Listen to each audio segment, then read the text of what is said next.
warahmatullahi wabarakatuh. Waalaikumsalam warahmatullahi wabarakatuh. Salam bahagia dan salam sejahtera kita semua. Alhamdulillah, Rabbil Alamin. Puja dan puji syukur mari kita panjatkan kehadirat Allah Subhanahu wa Ta'ala, karena atas rahmat dan hidayahnya kita semua masih diberikan nikmat kesehatan jasmani dan rohani. Alhamdulillah kita lakukan salam dan salam kepada Nabi besar kita Nabi Muhammad SAW. Semoga kebaikan beliau selalu mengalir pada diri kita sebagai umat yang masih setia menjalankan ajaran atau menjalankan sebuah amanah dalam hidup. Baik Bapak Ibu, sebelumnya saya mengucapkan terima kasih kepada Bapak Ibu sudah meluangkan waktunya di tempat ini. Kepada yang terhormat Bapak Kepala Sekolah SMP Negeri 3 Randangan, Bapak Nurul Kadri, dan yang saya hormati serta saya banggakan teman-teman sejawat semuanya yang bersedia atau meluangkan waktunya untuk berkumpul di tempat ini, di ruangan ini, untuk melakukan kolaborasi dan berinovasi dengan saya. Izinkan saya Bapak Ibu untuk memaparkan aksi nyata dengan dimensi penyebaran. Selanjutnya saya mohon Bapak Kepala Sekolah untuk memberikan sambutan kepada Bapak Kepala Sekolah. Saya persilakan. Assalamualaikum warahmatullahi wabarakatuh.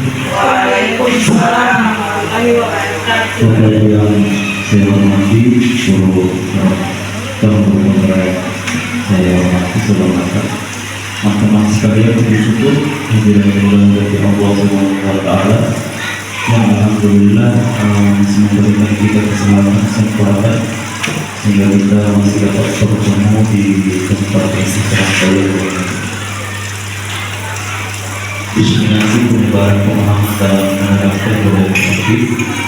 Penyebaran pemahaman dalam menerapkan budaya positif di SMP Negeri 3 Randangan dengan contoh budaya guru SPD, program pendidikan guru penggerak anak 10 kabupaten atau provinsi Gorontalo, dengan berharap berikut dari Allah Subhanahu wa Ta'ala serta mengucapkan basmalah Bismillahirrahmanirrahim. Kegiatan ini dibuka dengan demikian. Bila kabul hidayah. Assalamualaikum warahmatullahi wabarakatuh. Waalaikumsalam warahmatullahi wabarakatuh. Ya, baik Bapak Ibu, saya ucapkan selamat datang Bapak Ibu guru hebat dan salam bahagia dari saya.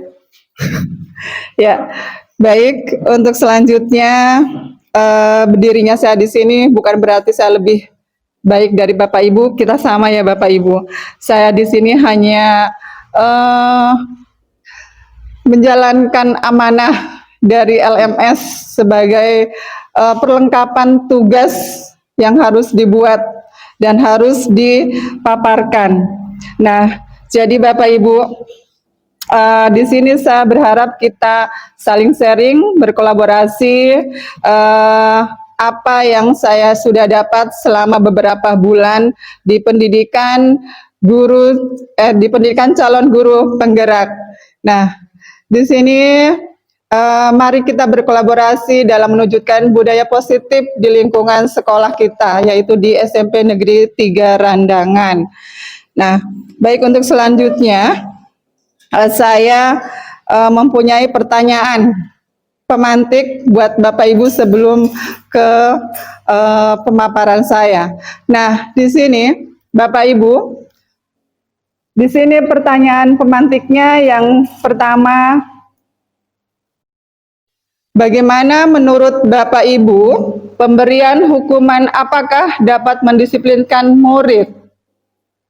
Siapa yang mau bisa berpendapat atau berbagi pendapat di sini.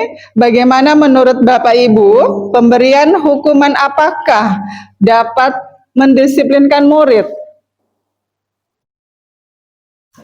Ibu Anti, silakan. Ya, baik. Terima kasih Bu Tasya. Kalau saya dari pertanyaan ini, bagaimana menurut Ya. hubungan apakah dapat mendisiplinkan murid? Ya, Kalau menurut saya itu tidak menjadi satu patokan untuk mendisiplinkan murid. ya, Karena biasanya hukuman itu akan menimbulkan dendam atau anak-anak ini akan terus-menerus mengingatnya. iya, Tapi memang dimulai lagi dari kita bagaimana kita bisa mengontrol diri kita sebagai pendidik agar bisa pemberian hukuman ini bukan dalam bentuk hukuman, tapi bagaimana mereka merubah untuk mendisiplinkan diri dari diri mereka. oke, Itu dari saya. oke. Terima kasih Bu Anti atas pendapatnya. Ada yang mau berbagi lagi? Bapak Ibu? Atau sepakat atau tidak sepakat dengan pernyataan tersebut? Siapa yang sepakat dengan menurut Bapak Ibu pemberian hukuman itu mendisiplinkan murid? Ada yang sepakat? Sepakat? Yang tidak sepakat? Alasannya kayak macam tadi Bu Anti bilang ada menimbulkan sebuah dendam atau apa itu. Kalau menurut saya Ibu Anti berpihak ketidaksepakatan ya. Nah, terus Ibu Santi yang sepakat. Jadi saya mau minta pendapatnya dulu. Terima kasih. Kenapa saya mengatakan sepakat? Karena dalam tanda kutip bukan berarti saya menyetujui setiap kegiatan mendisiplinkan murid itu harus dengan hukuman. Tidak seperti itu. Cuma maksudnya di sini sesuai keadaan, sesuai situasi. Ya. Di saat mana hukuman itu kita bisa anggap perlu, atau dalam istilahnya tekanan atau hukuman bisa saja, karena ada beberapa siswa ini sudah saya praktekkan. Kalau kita tidak memberikan hukuman, maka siswa tersebut tidak disiplin, dan itu tidak seluruhnya, hanya beberapa orang, maksudnya oknum. Contohnya itu tidak bisa kita katakan keseluruhan siswa nanti harus dikasih hukuman, baru itu disiplin. Tapi ada beberapa orang yang mungkin kita sudah kehilangan cara, namanya saja kita pun juga manusia biasa, kita bukan dewa, Ya. ya, yang harus memberikan keseluruhan apa yang mereka berikan. Tetapi kalau menurut saya pribadi di saat-saat situasional, istilahnya situasional ketika saya memberikan hukuman, tapi hukumannya tidak yang sampai semuanya kita berikan. Tapi kalau kembali lagi ke pertanyaannya Ibu, bagaimana menurut Bapak Ibu pemberian hukuman? Kalau dari kata hukuman itu konotasinya negatif. Iya. Seperti Tuhan bilang bisa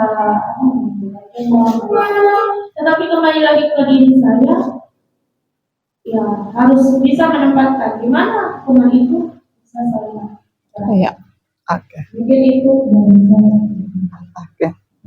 Terima kasih. Ya, terima kasih Ibu Santi. Nah, sekarang kita beralih ke poin kedua.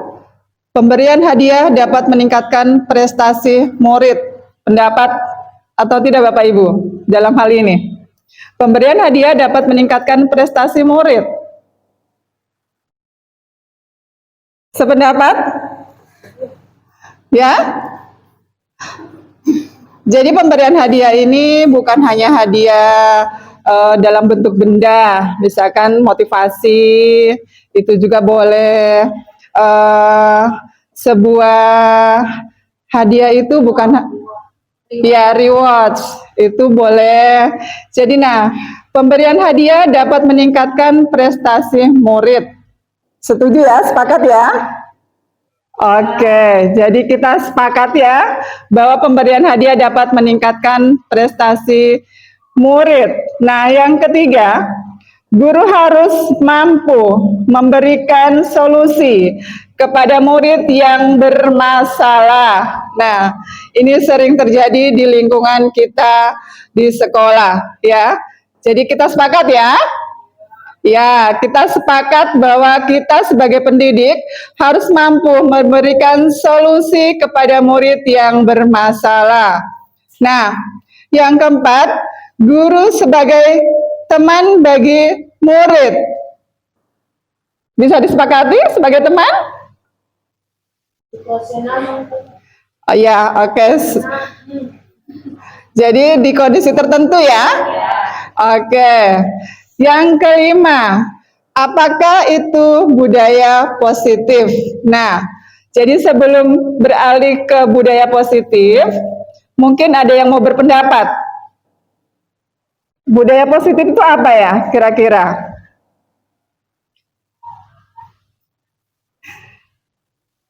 Jadi, baik Bapak Ibu ya. Di sini sebelum beralih ke materi berikutnya, sini ada tujuan pendidikan yang menurut KHD atau Ki Hajar Dewantara bahwa menjelaskan menuntun segala kodrat yang ada pada anak-anak agar mereka dapat mencapai keselamatan dan kebahagiaan yang setinggi-tingginya, baik sebagai manusia maupun sebagai anggota masyarakat. Nah, di sini juga KHD mengibaratkan peran pendidik seperti seorang petani atau tukang kebun. Nah, jadi saya di sini mau minta pendapatnya lagi terhadap Bapak Ibu ya.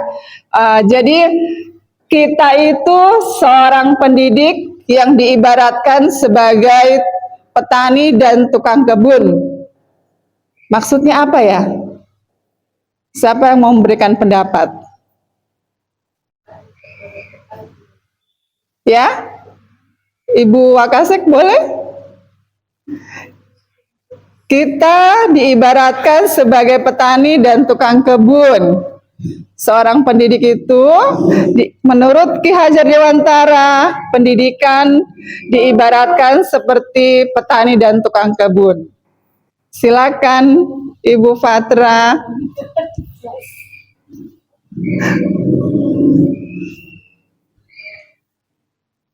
Dan itu kan menanam padi. Iya, terima kasih atas kesempatan yang diberikan kepada saya. Di sini dijelaskan bahwa guru itu disamakan dengan seorang petani ya, Ya. yang bertukang atau tukang kebun. Ya. Kalau menurut saya, kita sebagai guru, sebagai pendidik, lahan kita untuk bekerja itu ada di sekolah. Bagaimana kita bisa memberikan pendidikan kepada peserta didik dengan baik, karena dengan kita bekerja di sini kita bisa melihat hasil dari apa yang kita berikan kepada anak-anak. Ya. Mungkin hanya seperti itu Iya. pengalaman saya tentang tani. Iya, terima kasih banyak Ibu Fatra atas berbaginya. Baik Bapak Ibu ya, di sini menurut KHD itu kita diibaratkan sebagai petani dan tukang kebun.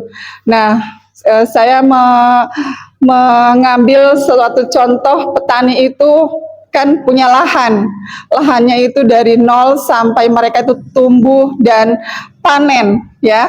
Jadi di situ mereka itu punya berbagai macam teknik, berbagai macam metode, bermacam strategi untuk bagaimana mereka itu menghasilkan panen yang begitu melimpah. Nah, begitu juga kita sebagai pendidik. Kita sebagai pendidik, mendidik anak, mendidik murid di sekolah kita mempunyai metode, mempunyai strategi, mempunyai model. Nah, jadi bagaimana caranya kita itu untuk menuntun mereka dan sesuai dengan perkembangan zaman, yaitu kodrat alam dan kodrat zaman. Nah, Bapak Ibu, di sini kita ambil hikmahnya. Kita di sini menuntun tumbuh atau hidupnya kekuatan kodrat yang ada pada anak agar anak dapat memperbaiki lakunya, ya Bapak Ibu, bukan dasarnya. Jadi kalau dasarnya itu sudah dari orang tua ya, kalau menurut saya. Nah, kita itu menuntun lakunya, memperbaiki perilaku peserta didik kita yang ada di sekolah kita. Nah, baik Bapak Ibu, untuk menambah semangatnya kita boleh ice breaking dulu. Oke, jadi saya mohon silakan berdiri dulu. Kita ice breaking dulu ya Bapak Ibu ya. Masih semangat? Oke. Ya, aram sam-sam. Oke, jadi kita butuh gerakan refleks yang sangat sangat luar biasa ini. Ada gerak cepat dan gerak lambat. Jadi mungkin maju ke depan barangkali biar leluasa.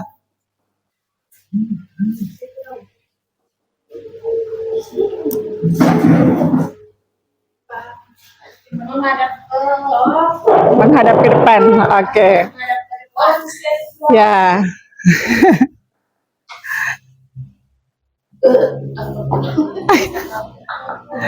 Oke.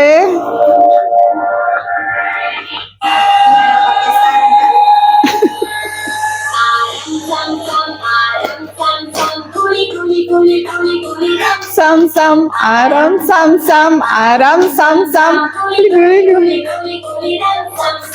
arabi arabi.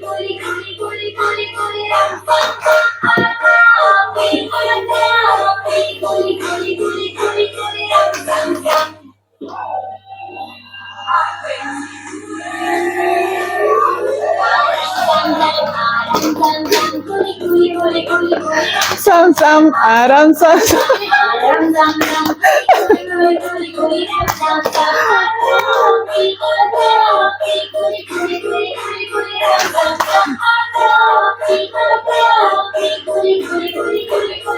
Sam sam. Dari ceritanya.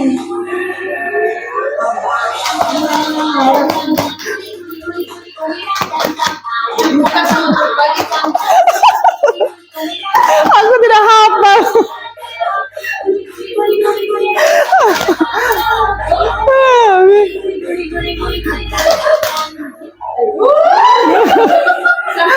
Satu kali lagi.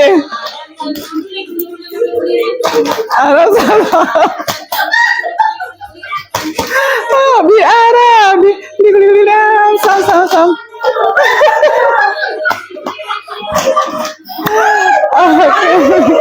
Oke, sudah.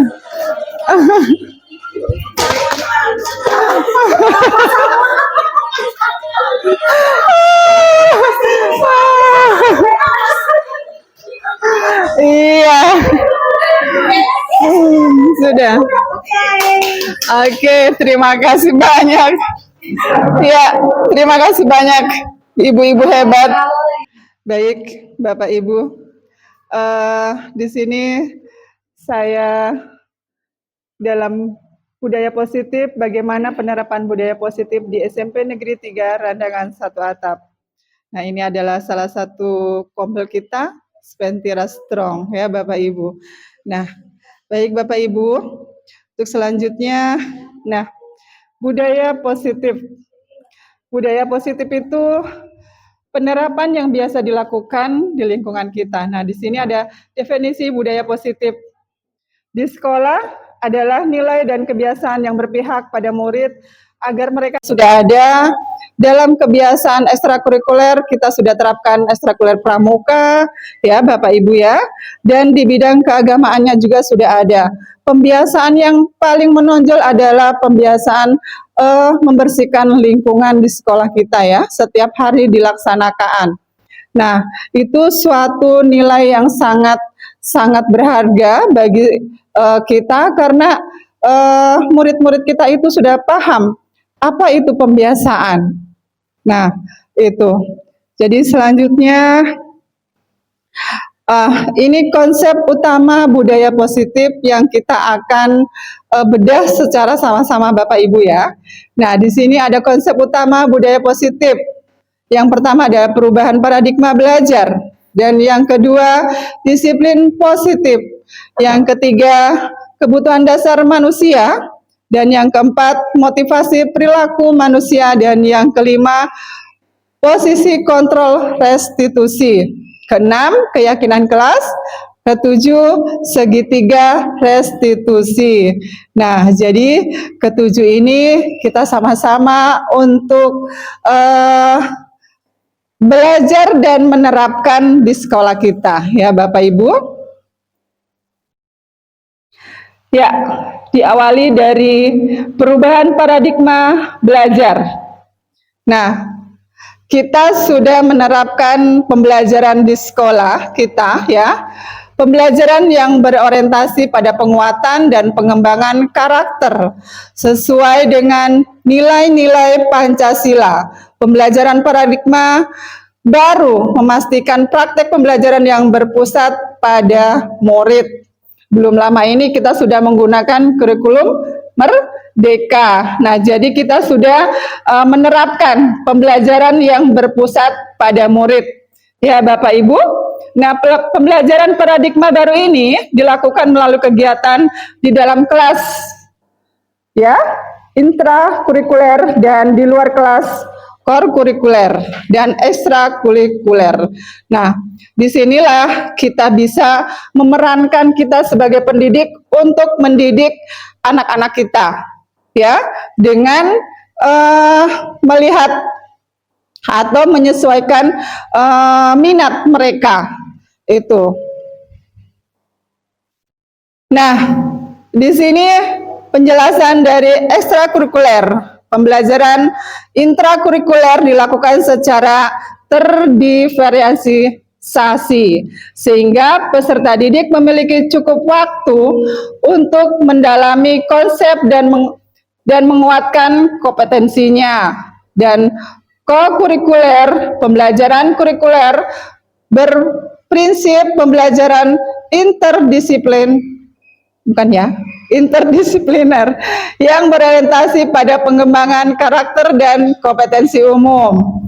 Nah, yang ketiga ada ekstrakurikuler. Pembelajaran ekstrakurikuler ini dilaksanakan sesuai dengan minat dan sumber daya satuan pendidikan. Jadi suatu pendidikan itu tidak sama visi dan misinya, dan kita selalu tidak pernah kita memaksakan kehendak kita pada murid kita, dan kita selalu memberikan kebebasan atau minat peserta didik dalam melakukan kegiatan baik pembelajaran maupun ekstrakurikuler ya Bapak Ibu.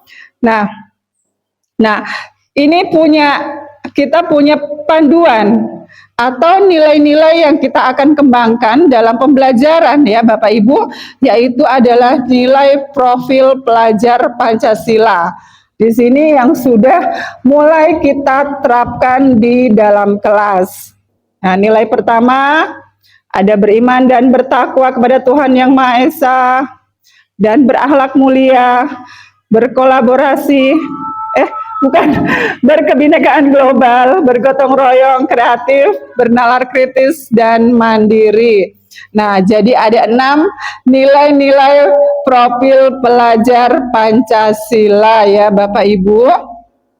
Mohon maaf salah tadi. Selanjutnya, mari kita simak sama-sama kegiatan pemantik.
Oke.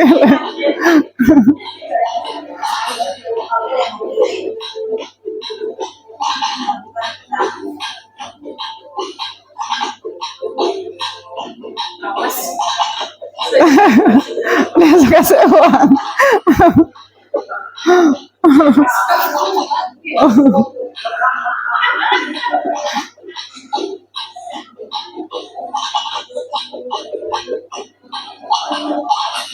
Dia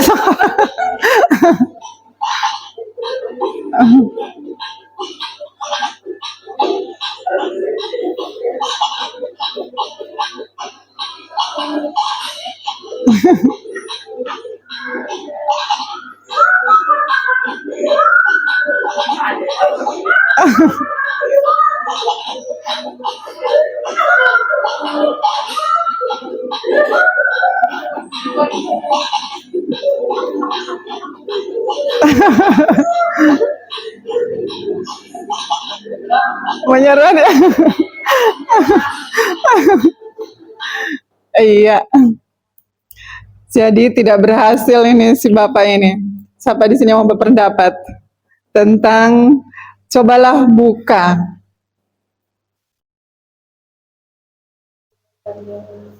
Ya, bagaimana menurut Bapak Ibu percobaan membuka tangan, sebuah kepalan tangan, akhirnya Bapak yang satu ini menyerah. Jadi siapa yang mau berpendapat?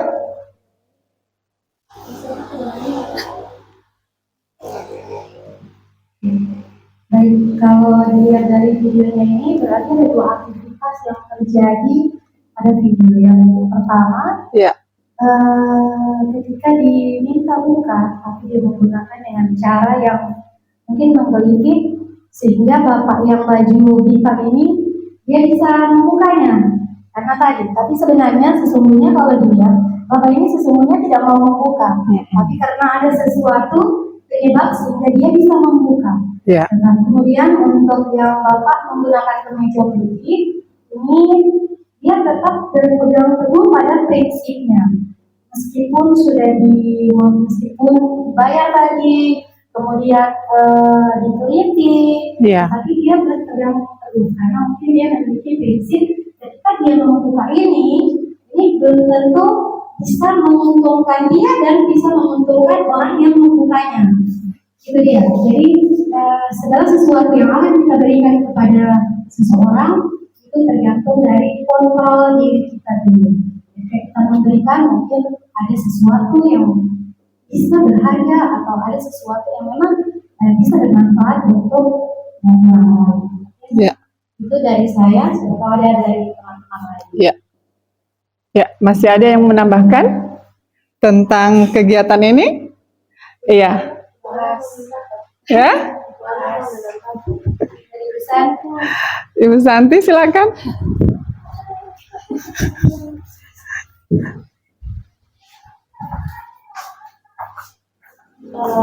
Terima kasih atas kesempatan yang diberikan.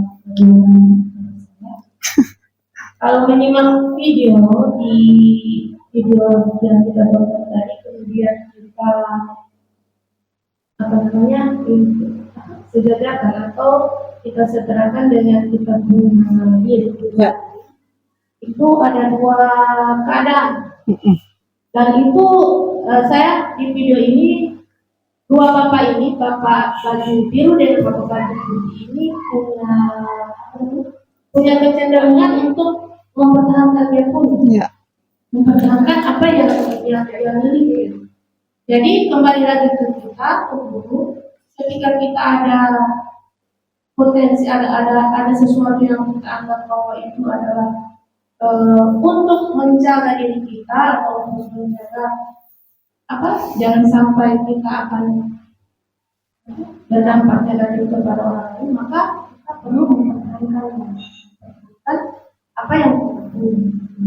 Tetapi kalau dilihat lagi situasional, karena kalau yang pakai baju biru itu kan mungkin dia tidak tahan dengan Kritikan. Tergantung juga kita. Kadang-kadang kan kita lepas saja. Iya. Hati. Ya saja, mungkin sudah tidak ada manfaat juga untuk kita, atau mungkin lebih bermanfaat untuk orang lain. Iya. Tetapi kalau yang bapak baju putih, apapun yang terjadi, tidak, pokoknya tidak.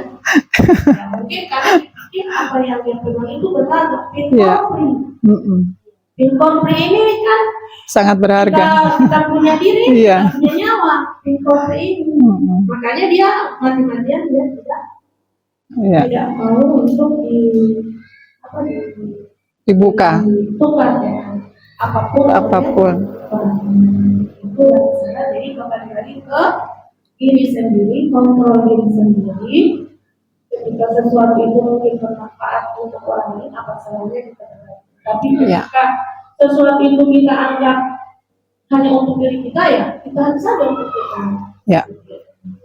Oke. Waalaikumsalam warahmatullahi wabarakatuh. Ya, terima kasih Ibu Santi, Ibu Anti telah memberikan sebuah pendapatnya. Ya, baik Bapak Ibu ya. Di sini ada dua Pak Guru yang saling mempertahankan punya kontrolnya ya. Jadi di sini Bapak Ibu bisa diibaratkan yang satu juga ingin mempertahankan. Jangan sampai dibuka, jangan sampai dibuka. Dan tapi karena Bapak yang satu itu tidak tahan dan gelitikan, akhirnya dia menyerah.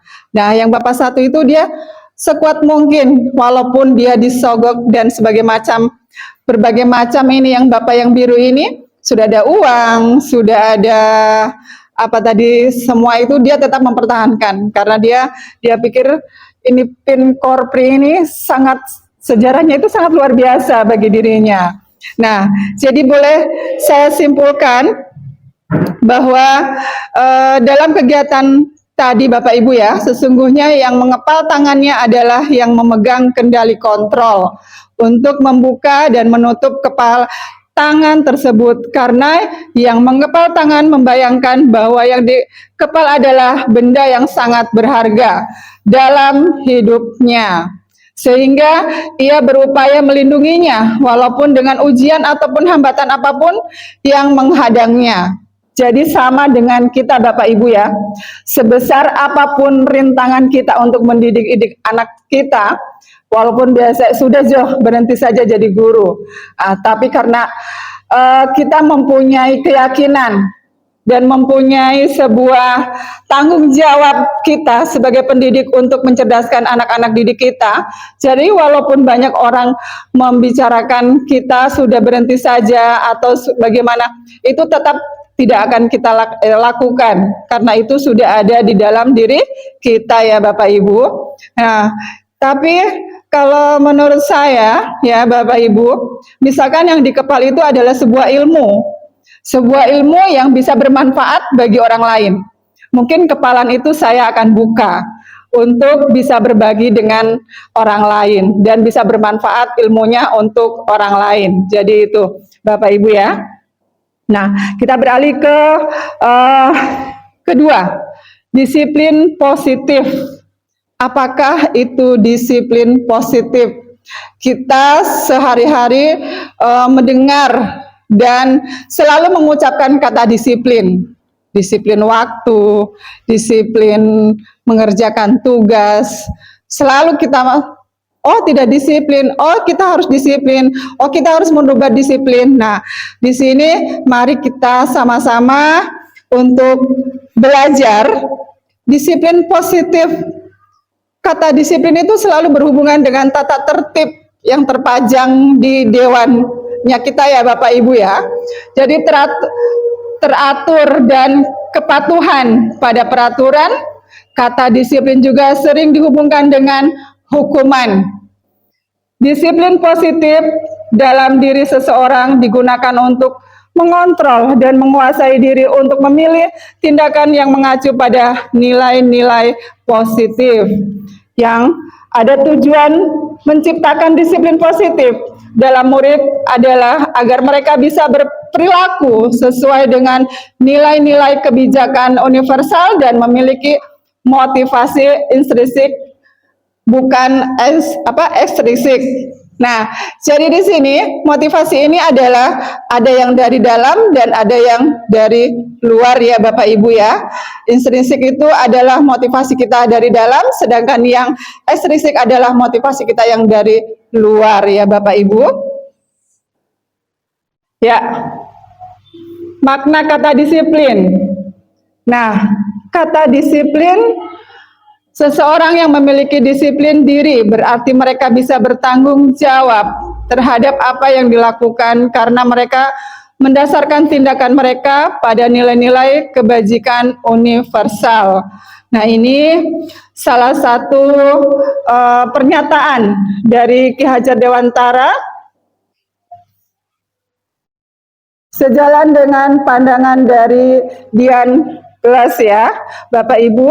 Di sini menurut beliau bahwa menyatakan arti kata disiplin berasal dari bahasa Latin, yaitu disiplin yang artinya belajar atau juga murid, pengikut sebagai pendidik. Tujuannya kita adalah menciptakan disiplin dari sehingga mengacu pada nilai-nilai kebijakan universal ya, bisa berperilaku dengan mengacu pada nilai-nilai kebijakan dan memiliki motivasi intrinsik dan bukan ekstrinsik ya. Sekali lagi kita harus mempunyai motivasi dari dalam bukan dari luar ya Bapak Ibu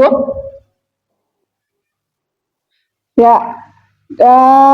Selain itu, nilai kebijakan adalah sifat-sifat positif manusia, merupakan tujuan mulia yang ingin dicapai setiap individu. Nah, di sini Bapak Ibu, seperti yang telah dikemukakan oleh William pada teori kontrol 1984, berarti ketika itu saya baru lahir ini. Jadi menyatakan bahwa setiap perbuatan memiliki suatu tujuan, iya atau tidak? Iya. Jadi setiap perbuatan itu memiliki suatu tujuan. Nah, yang kedua ada Dian 1998 mengemukakan bahwa dengan mengaitkan nilai-nilai kebijakan yang diyakini seseorang, maka motivasi intrinsiknya akan terbangun sehingga menggerakkan motivasi dari dalam untuk dapat mencapai tujuan mulia yang diinginkan. Iya Bapak Ibu, sudah dirasakan? Iya, sudah dirasakan ya Bapak Ibu ya. Nah, jadi dari teori kontrol ini kita sudah merasakan motivasi dari berbagai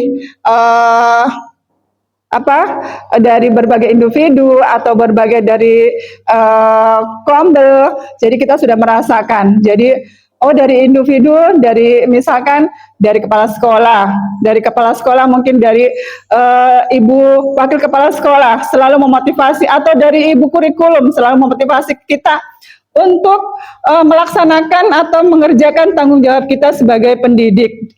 Ya Bapak Ibu. Oke, selanjutnya di sini nilai kebajikan universal. Nah, di sini ada 3 poin ya Bapak Ibu ya. Jadi ada yang pertama, profil pelajar Pancasila itu nilai-nilainya beriman, bertakwa kepada Tuhan Yang Maha Esa, berakhlak mulia, terus bernalar kritis, kebinekaan global, gotong royong, dan mandiri. Alhamdulillah, sekolah kita juga sudah mulai menerapkan nilai-nilai profil pelajar Pancasila.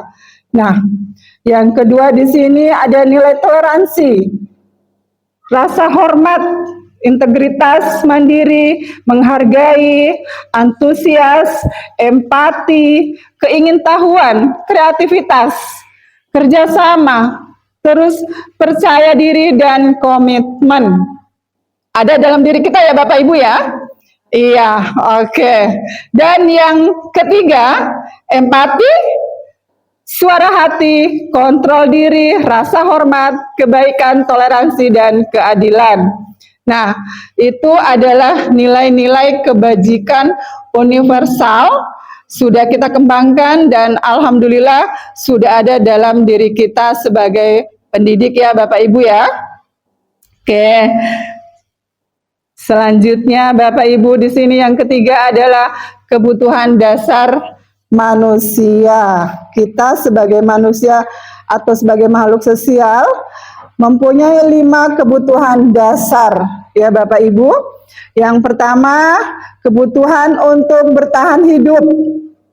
Terus yang kedua, kita mempunyai kebutuhan kasih sayang dan rasa diterima ya. Terus ada kebutuhan kesenangan, kebebasan, dan penguasaan. Ya. Nah, di sini kira-kira Bapak Ibu dari kelima kebutuhan itu apakah Bapak Ibu sudah merasakan? Atau ada yang sudah hilang? Sudah ada ya? Masih semua, alhamdulillah. Oke. Next, ya di sini ya kita bisa bandingkan antara stimulus respon dan teori kontrolnya kita, ya Bapak Ibu. Nah, realitas kebutuhan kita sama menurut stimulus respon dan teori kontrolnya mengatakan bahwa realitas kebutuhan kita itu berbeda ya Bapak Ibu ya. Ya, semua orang melihat hal yang sama, sedangkan teori kontrolnya setiap orang memiliki gambaran yang berbeda. Nah, terus yang ketiga, kita mencoba mengubah orang agar berpandangan sama dengan kita.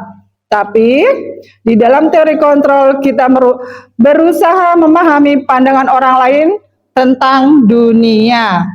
Nah, orang lain yang keempat, perilaku buruk dilihat sebagai suatu kesalahan.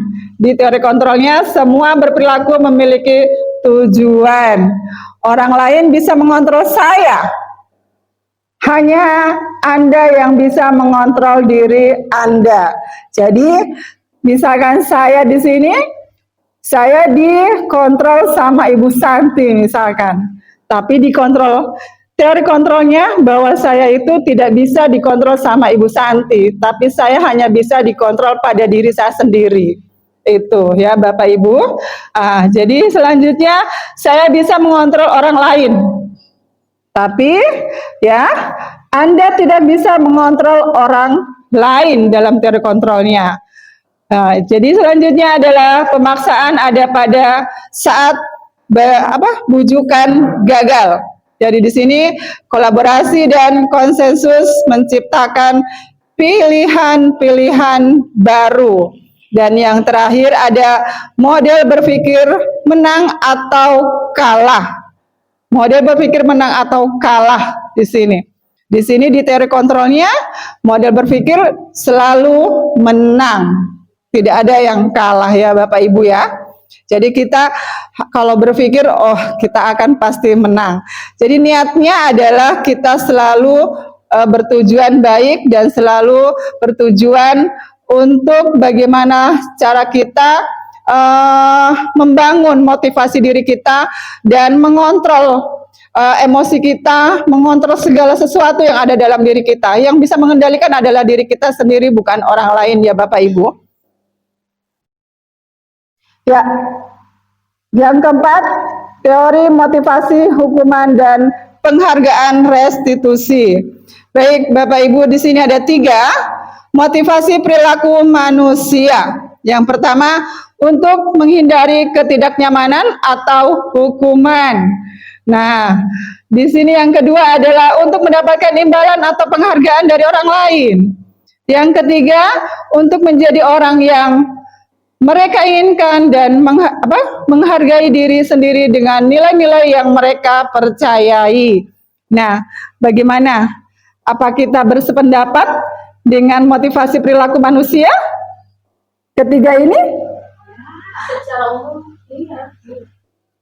Oke, mau berpendapat Ibu Santi? Oke, silakan. Motivasi perilaku manusia. Kalau saya baca ketiganya ini, memang apa? Memang ada pada diri setiap manusia atau setiap orang. Yang pertama, untuk menghindari ketidaknyamanan atau hukuman. Kita kan, namanya kita kalau sudah terdesak, pasti akan ada muncul motivasi dari dalam. Dan untuk menghindari ketidaknyamanan kita, karena tadi kan sudah dijelaskan ada 5 manusia takut kita atau tidak terjadi. Ada beberapa yang ini salah satunya yang kita harus lakukan untuk menghindari ketidaknyamanan, karena manusia lihat orang tidak mau dihukum. Iya. Salah atau benar dia secara tadi di teori respon, Iya. ya, itu orang tidak mau dihukum. Saya sudah kan mengontrol saya, tetapi ketika di teori kontrol, kita tidak bisa mengontrol orang lain. Jadi, yang berikut mendapatkan imbalan atau penghargaan dari orang lain.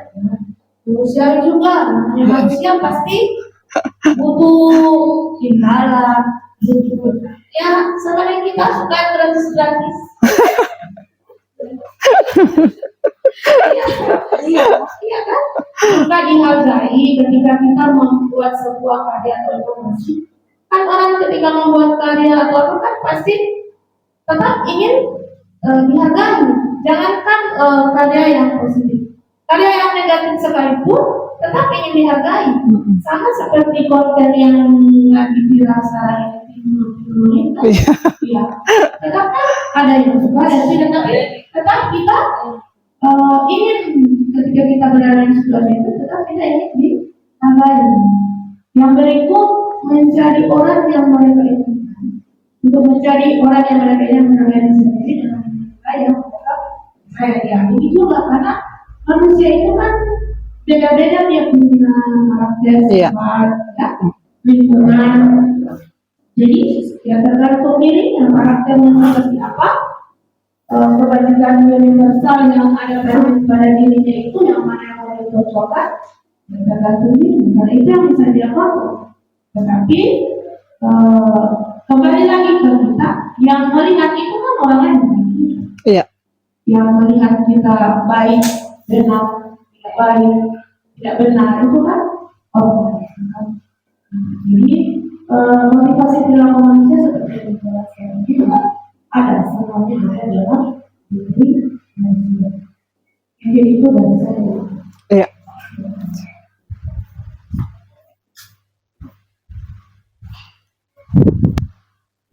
Ya, terima kasih Ibu Santi telah berbagi.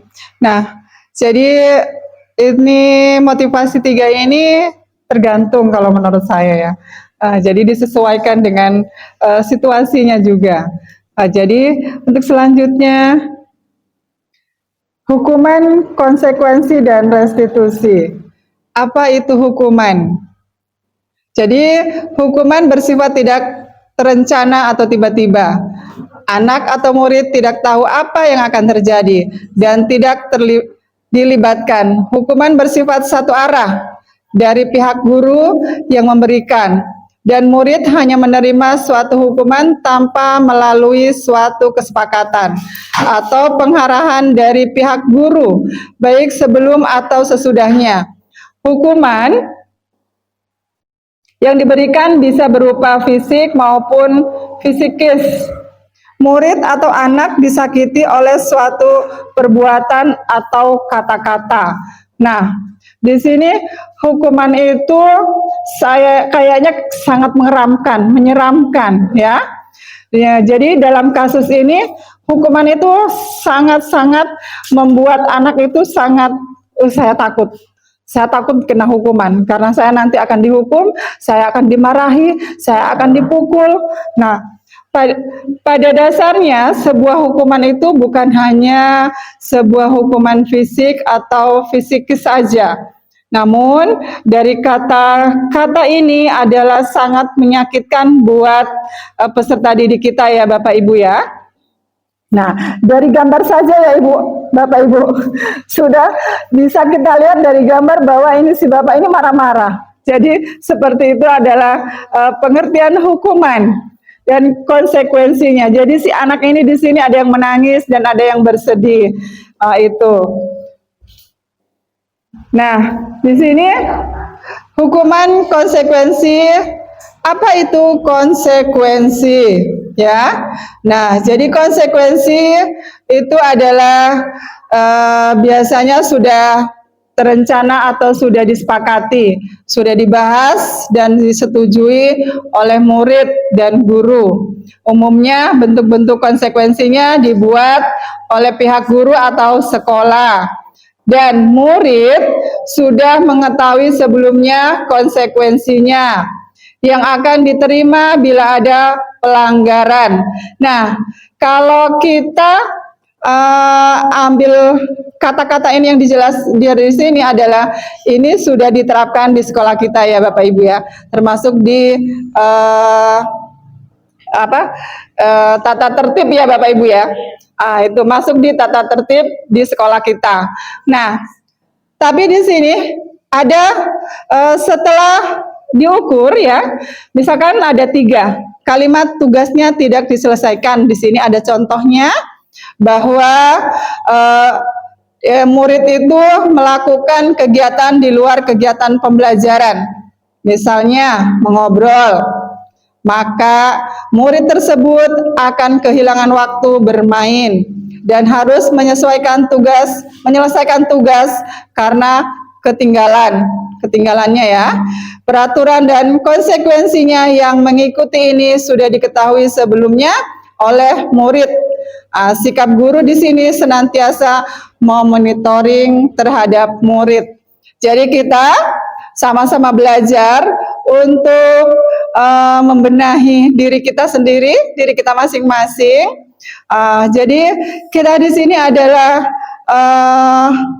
sebagai penuntun bagi mereka, sebagai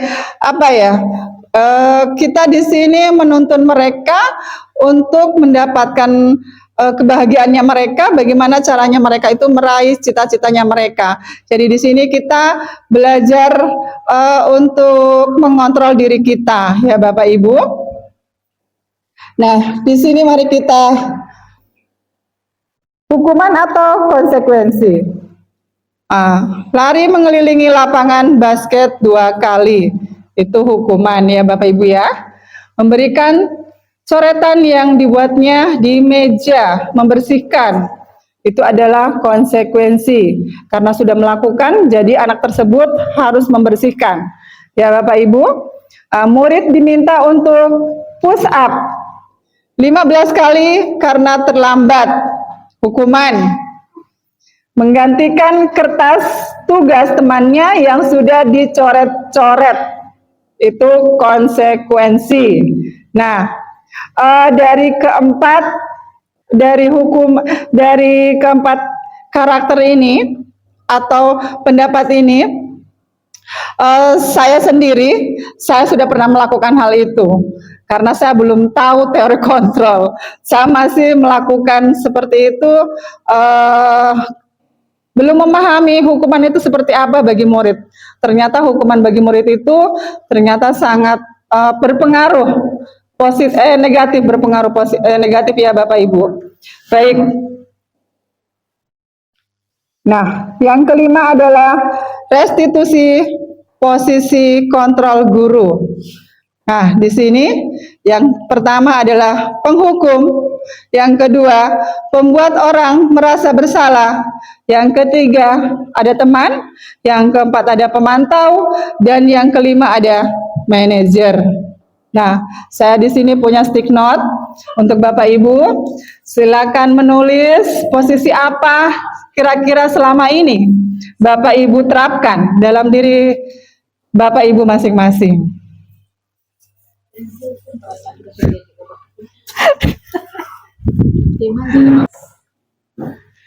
Oke, silakan Bapak Ibu menuliskan posisi kontrol apa yang sudah kita laksanakan di sekolah. Silakan, boleh, tergantung kontrol diri masing-masing Bapak Ibu.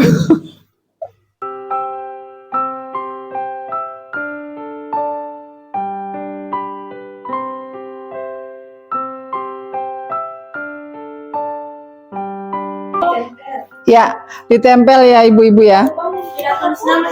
Tidak ya, tidak tulis nama ya.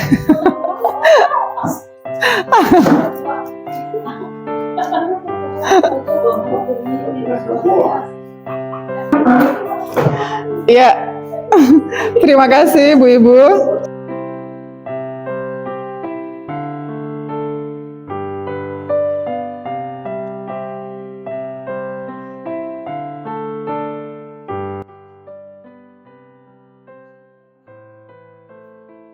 Saya akan bacakan, ada posisi teman, ada posisi berusaha menjadi manajer, terus ada teman, pemantau, manajer, ada juga yang menjadi manajer, ada menjadi penghukum, ada yang menjadi teman dan pemantau, ada yang menjadi teman. Nah, ya, saya juga seperti itu Bapak Ibu. Saya yang paling banyak penghukum di sini. Di sini teori kontrol saya adalah penghukum, ya, dan pemantau. Di sini. Karena sedikit-sedikit saya pegang mic. Ini baju di luar itu. Nah, jadi Bapak Ibu, dari kelima teori kontrol ini, ya Bapak Ibu, mari kita perbaiki sama-sama. Bagaimana cara kita untuk memperbaiki adalah kontrol diri kita masing-masing ya Bapak Ibu. Nah, kita sekarang melangkah untuk menjadi yang lebih baik ke posisi manajer ya Bapak Ibu. Karena posisi manajer ini adalah semua, dia merangkul ya Bapak Ibu. Merangkul yang dari posisi penghukum, merangkul dari posisi yang membuat orang merasa bersalah, dari teman, dari pemantau, jadi bisa dirangkul semua. Kalau kita menjadi posisi yang manajer, jadi kita sama-sama sekarang untuk belajar mengarah ke posisi manajer ya, Bapak Ibu. Nah, ini adalah sekilas pemahaman kita ya, Bapak Ibu.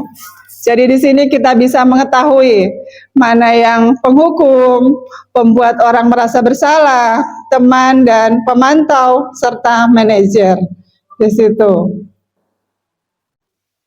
Oke, bisa next ya Bapak Ibu ya? Oke.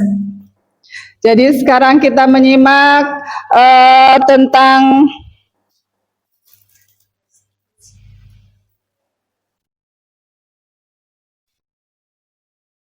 penerapan 5 posisi kontrol ya Bapak Ibu ya. Kamu selalu terlambat. Hampir tiap pagi kamu pasti selalu terlambat. Apa? Apa coba? Alasan kamu apa lagi? Hampir tiap hari kamu telat. Ya, malas sekali ya jangan marah. Kapan sih kamu tidak terlambat? Setiap hari pasti kamu terlambat. Sama, kamu keliling lapangan upacara 2 kali. Iya. Nah, di sini adalah posisi penghukum. Jadi nada suaranya tinggi, bahasa tubuh, mata melotot, jari menunjuk-nunjuk dan menghardik ya. Kamu ini datang terlambat seperti itu. Jadi Bapak tadi itu dia sebagai posisi penghukum. Namun kalau menurut saya dia kurang ekstra job. Ya, nah, jadi dampaknya ya pada murid Bapak Ibu, kemungkinan murid akan marah dan pendendam atau bersifat agresif, bisa jadi sudah kembali duduk, murid tersebut akan mencoret-coret bukunya atau meja tulisnya. Lebih buruknya lagi, sepulang sekolah murid melihat motor atau mobil bapak atau ibu guru dan akan menggores ya kendaraan tersebut dengan paku. Nah, itulah di posisi penghukum ya Bapak Ibu. Ya, sekarang posisi kontrol yang kedua.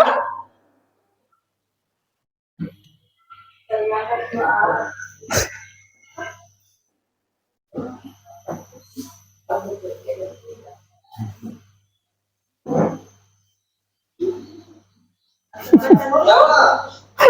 Dua. Selamat pagi Pak. Kamu pernah puasa lagi?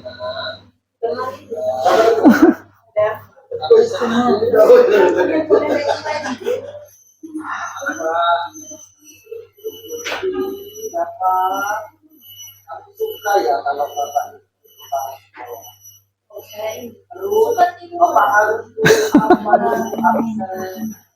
sayang belas kasih kamu belajar terlambat. Bapak harus bilang apa? merasa bersalah Jantung kalau bapak Bisa jantungan. Merasa bapak harus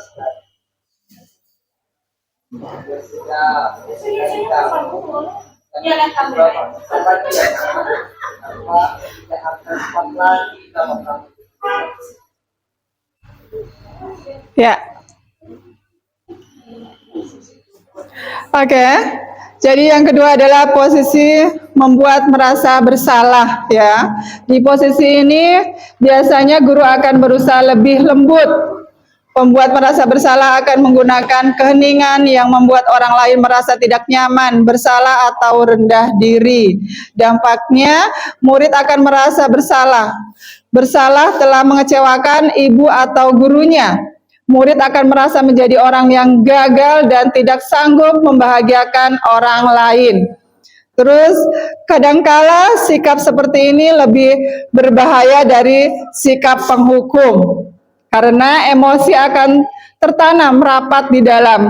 Murid menahan perasaannya. Nah, ini adalah posisi yang merasa bersalah yang sepatutnya kita jangan terapkan. Karena akan berdampak negatif terhadap murid kita ya Bapak Ibu.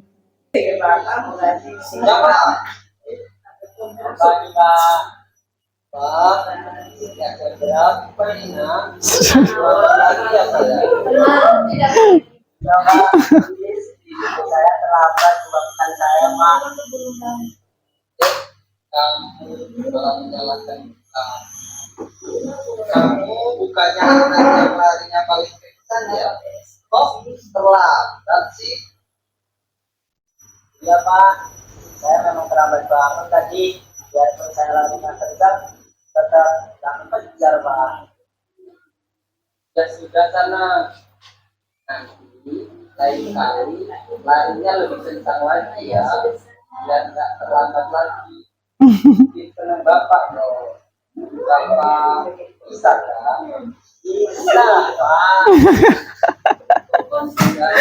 contoh ya bapak ada saat Ya, posisi teman ya Bapak Ibu. Guru pada posisi ini tidak akan menyakiti murid, namun akan tetap berupaya mengontrol murid melalui persenyuman atau persuasi. Posisi teman pada guru bisa negatif ataupun positif. Posisi di sini positif di sini berupa hubungan baik yang terjalin antara guru dan murid. Hal negatif dari posisi teman adalah bila suatu saat guru tersebut tidak membantu, maka murid akan kecewa dan akan berkata, murid merasa dikecewakan dan tidak mau lagi berusaha. Murid akan merasa senang dan akrab dengan guru. Hal ini termasuk dampak yang positif. Hanya saja di sini negatif, murid menjadi tergantung pada guru tersebut. Bila ada masalah, dia merasa bisa mengandalkan guru tersebut untuk membantunya. Nah, posisi ini bisa dibilang posisi baik, namun juga membuat ketergantungan terhadap murid kita. Karena biasanya mana ya Ibu Patra? Biasa seperti itu anak-anaknya akan mencari murid yang mencari gurunya yang selalu membantunya. Kok tidak ada ya? Kok tidak ada, dicari-cari terus. Nah, jadi seperti itu di posisi teman ya, Ibu-ibu. Oke, kita selanjutnya ke posisi ini garuk-garuk kepala terus, gatal kepalanya.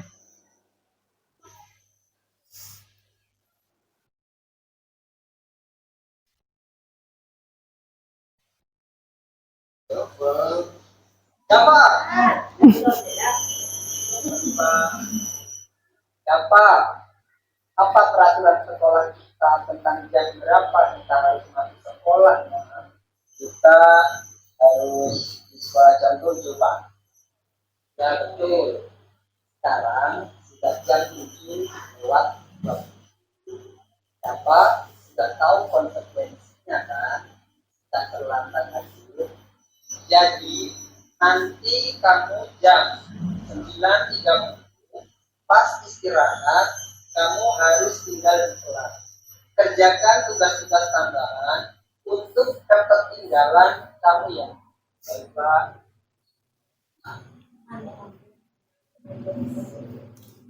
Ya, jadi itu adalah penerapan posisi pemantau ya Bapak Ibu.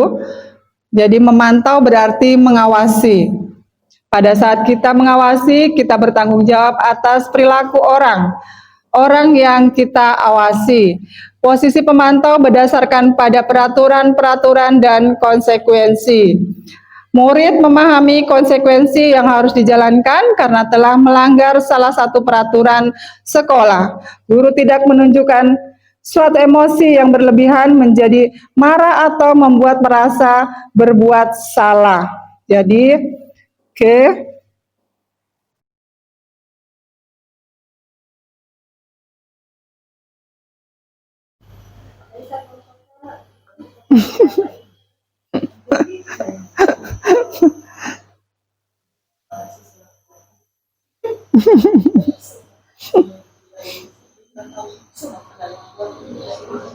Siapa? Pak, saya terlambat. Ya, sekolah masuknya jam sekarang sudah jam 7 lewat 20. Jadi sekarang bagaimana ini, Dok? Apa saya lupa setel alarm saya semalam? Baiklah, menurut kamu keyakinan sekolah yang mana yang perlu kamu tingkatkan?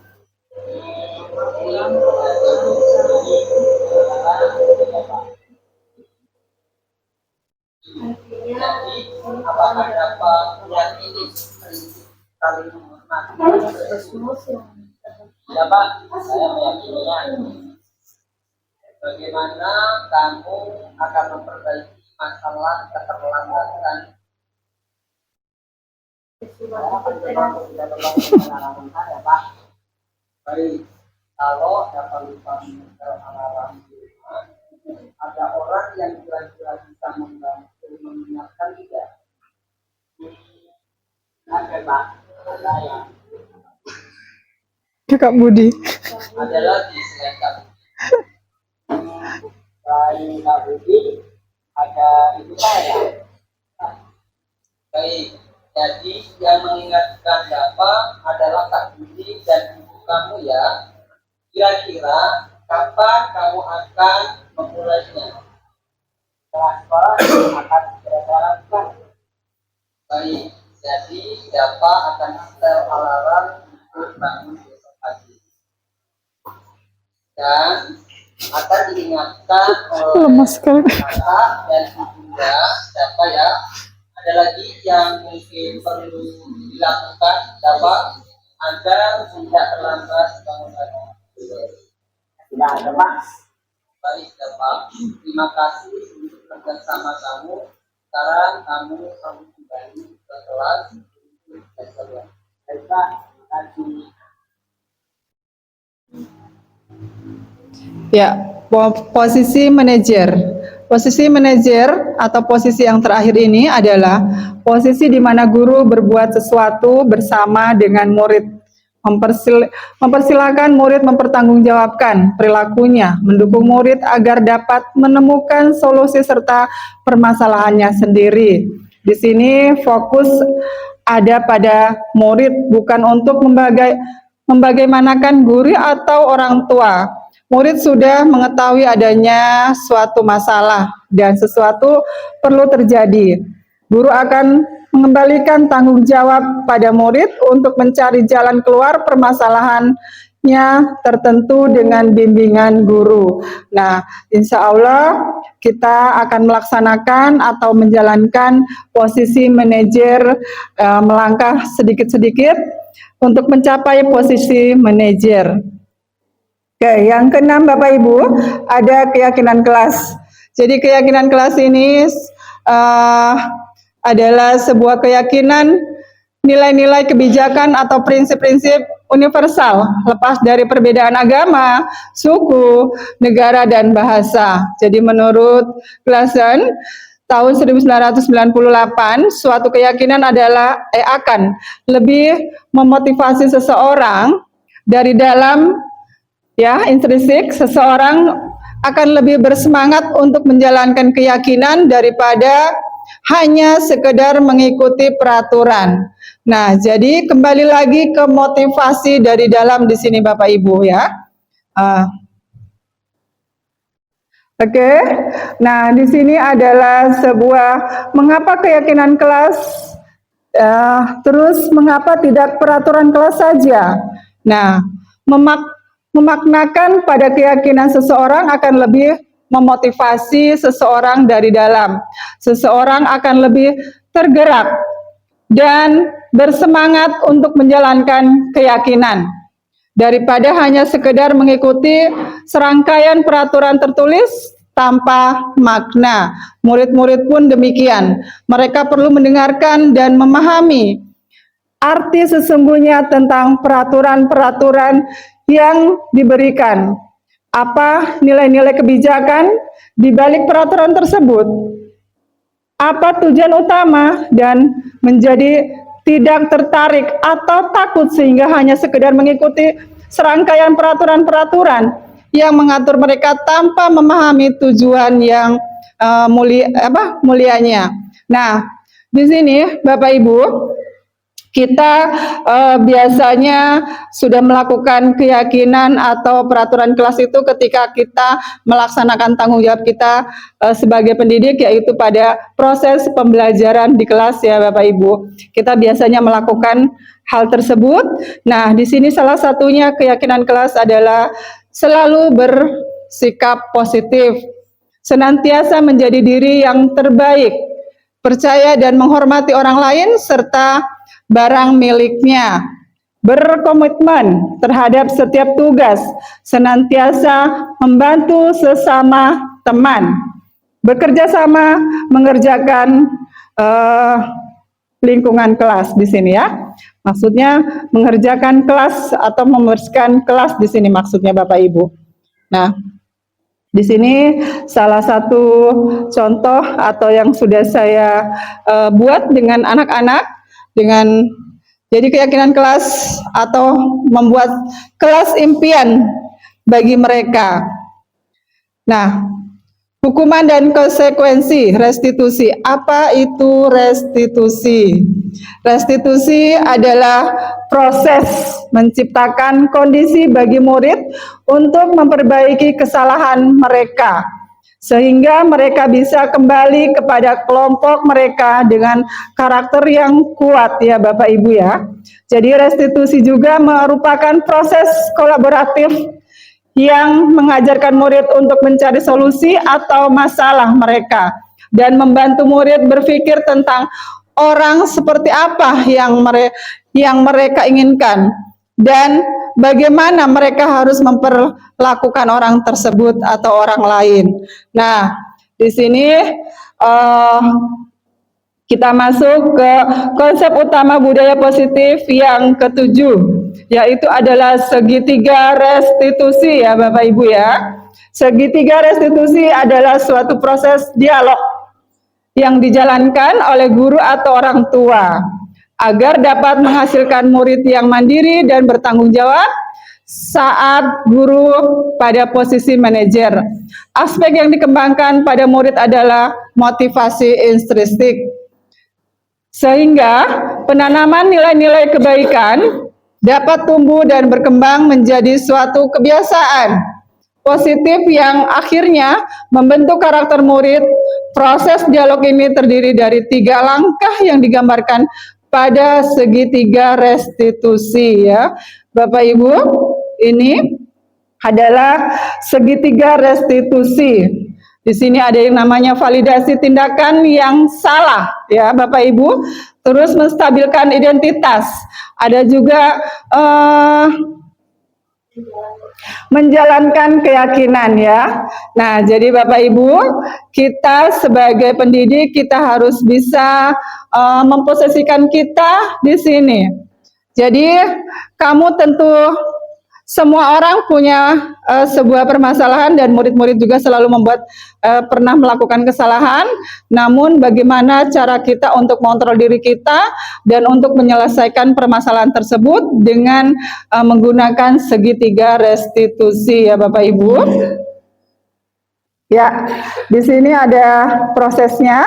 Proses 3 tahapan tersebut didasarkan pada prinsip-prinsip utama dari teori kontrol. Nah, yang kedua, menstabilkan identitas, validasi tindakan yang salah, menanyakan keyakinan, sedangkan teori kontrol kita adalah kita semua akan melakukan hal yang terbaik yang biasa kita laksanakan.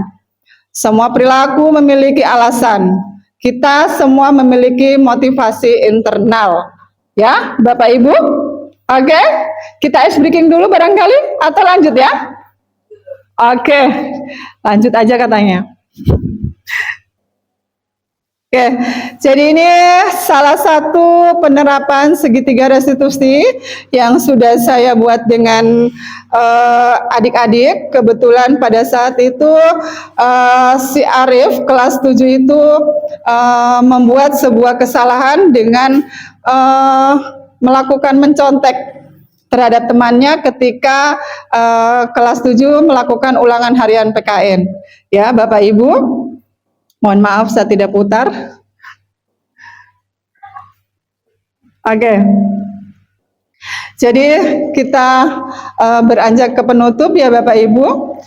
Dalam penerapan program disiplin positif, hendaknya guru memiliki standar kepribadian, keprofesional dan sosial yang baik, di mana guru mampu merefleksikan dirinya. Mari kita menjadi sebagai tenaga pendidik yang menuntun murid kita dan mengamong bagi mereka. Kita sebagai among, kita sebagai pendidik yang mempunyai nilai-nilai yang bisa menuntun mereka itu ke jenjang yang lebih tinggi atau mencapai kebahagiaan setinggi-tingginya sesuai dengan kodrat alam dan kodrat zaman ya Bapak Ibu sekarang ini. Jadi pendidikan itu sangat penting buat mereka dan buat kita juga sebagai tenaga pendidik. Dan yang terakhir saya mengucapkan terima kasih banyak untuk rekan-rekan semua, teman-teman, ibu-ibu dan bapak-bapak yang sudah menyempatkan waktunya di sela-sela menjalankan tanggung jawab Bapak Ibu sebagai seorang pendidik. Nah, jadi sebelumnya ada saran? Ada masukan Bapak Ibu? Atau pas? Oke, pas. Jadi baik, terima kasih. Sekali lagi saya mengucapkan terima kasih banyak kepada ibu-ibu sudah meluangkan waktunya. Semoga kolaborasi kita dan hari ini bisa bermanfaat untuk kita ke depannya ya Bapak Ibu. Ya, saya akhiri. Wabillahi taufiq wal hidayah. Assalamualaikum warahmatullahi wabarakatuh. Waalaikumsalam warahmatullahi wabarakatuh.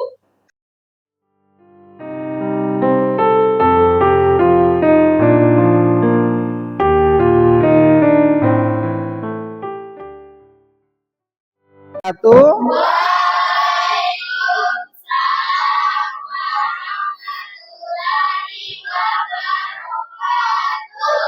Ya, jadi ketemu lagi dengan saya hari ini dalam pembuatan atau membuat kesepakatan kelasnya kalian. Selama ini kalian tidak ada yang namanya peraturan dalam kelas, jadi selalu melanggar. Nah, sekarang Ibu akan buatkan kesepakatan, tapi atas kesepakatan bersama, bukan kesepakatan dari Ibu saja. Nah, tahu toh apa itu kesepakatan kelas? Ya. Apa coba salah satu siapa yang berpendapat?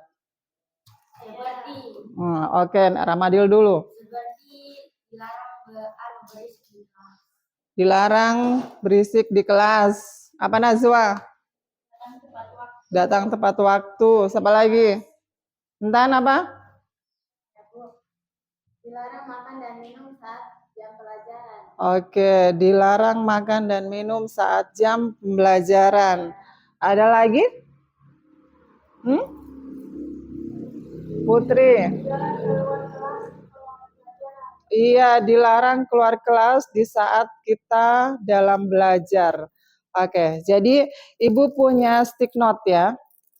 Jadi di sini Ibu akan bagikan sama kalian, kalian tulis apa menurut kalian itu, kesepakatan apa yang kita akan sepakati, ya.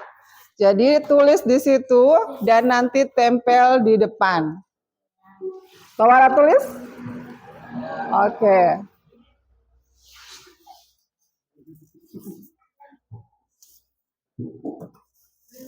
Untuk peraturan dalam kelasnya kalian.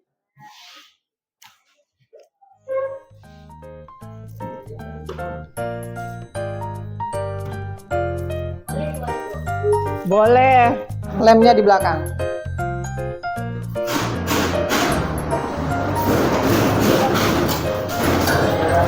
Oke. Jadi yang kertas warna hijau itu di atas ya, bawah, dan kertas warna terakhir warna apa ya? Biru. Oke, ayo silakan.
dilarang simpan sampah di bawah laci. Oke. 3. Dilarang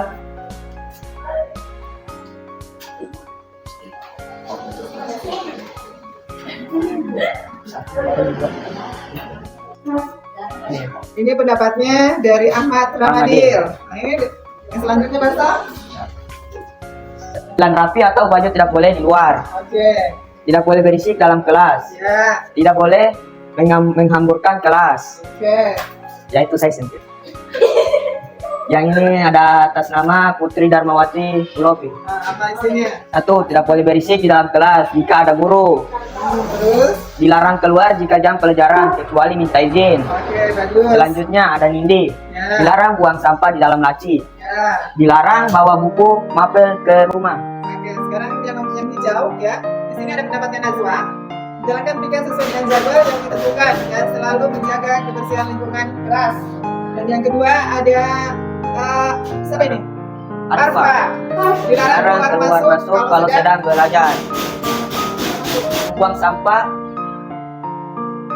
sampah di bawah laci. Dilarang membuang sampah di bawah laci. Oke, sekarang yang biru Basto. Ada serintan jibu. Dilarang makan dan minum saat jam pembelajaran berlangsung. Ya.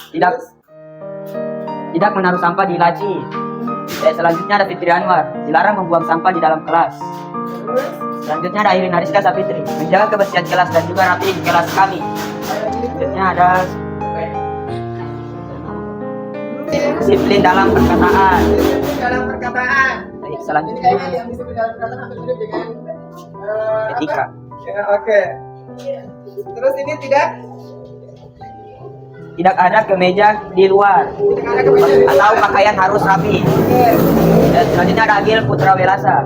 Sebelum guru masuk kelas, membersihkan kelas terlebih dahulu di dispel. Oke. Ini yang terakhir. Dilarang bermain saat mata pelajaran berlangsung. Ya. Dari 14 suara kita sepakati yang paling banyak apa sih? Berarti dilarang. Yang kedua apa? Dilarang keluar masuk. Berarti dia disiplin ya. Disiplin. Seragam. Lalu yang ketiga, apa lagi? Berpikir sudah masuk disiplin itu ya. Oke. Terus apa lagi? Ya, sudah masuk disiplin. Dilarang buang. Berisik, tapi selalu berisik kalian? Ya, aman?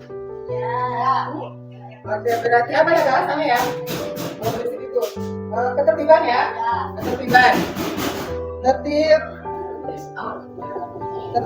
dan keamanan. Apa lagi ya? Mengerjakan. Berarti dia masuk di apa? Menjaga kebersihan. Menjaga Nilai kebersihan. Tanggung jawab. tanggung jawab.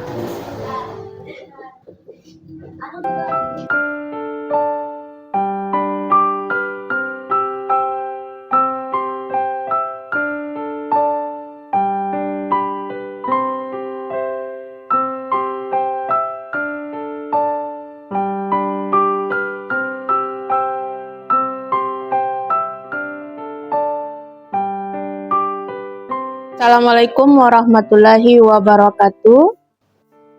Salam sejahtera Bapak Guru hebat di seluruh Nusantara. Perkenalkan, nama saya Santi Abdurrahman SPD.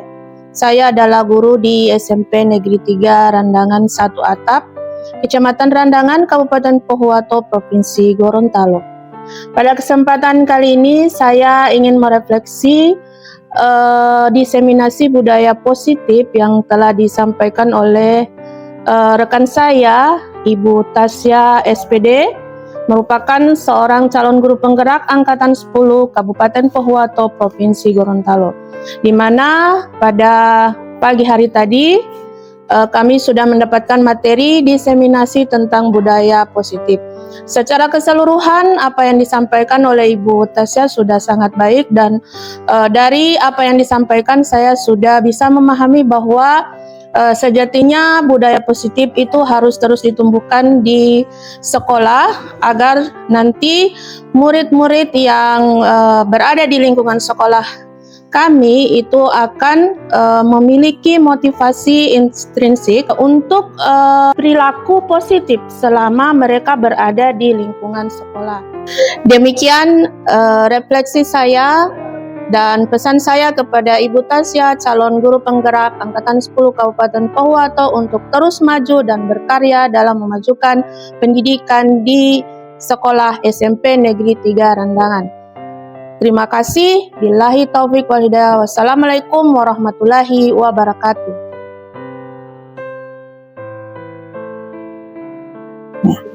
Assalamualaikum warahmatullahi wabarakatuh.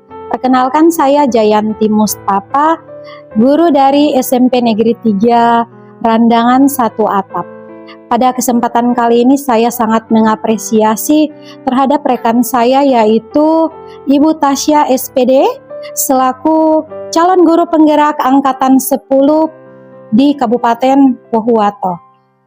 Pada kegiatan diseminasi yang sudah dilaksanakan oleh Ibu Tasya sebagai calon guru penggerak Angkatan 10 Kabupaten Pohuwato, di mana menyampaikan tentang penerapan budaya positif.